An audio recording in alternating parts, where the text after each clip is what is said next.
Hey! Well, looks like there's a change in the world. Check this out. Yep, that's happening. Old Discord's getting ready to go politically correct. And whereas I love Discord, and I have a lot of people inside the local prepper Discord channels, yeah, we've got to have a backup. And here's why. They've decided to change their community guidelines and crack down on people. And if you remember AmCon, they basically got kicked out of Discord because they were just talking about things. Yeah. And then this kind of crap happens. Do not use Discord for organization promotion or support of violent action.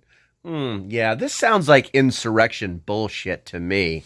Do not share false or misleading information, otherwise known as misinformation. What a joke. If it doesn't align with your agenda or beliefs, it's somehow misinformation. Do not organize, promote, or engage in any illegal or dangerous behavior. Like what? Oh, I think that's illegal now. No, that's illegal now. No, that's illegal now. Until you can't say a single word. God, I really hate this filter. Okay, so here's the backup. Let me get my face out of this thing.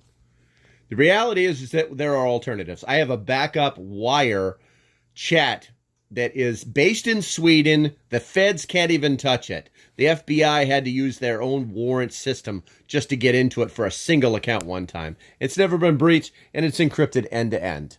So, go there. Link is in the bio. If you don't know what that is, it's my profile.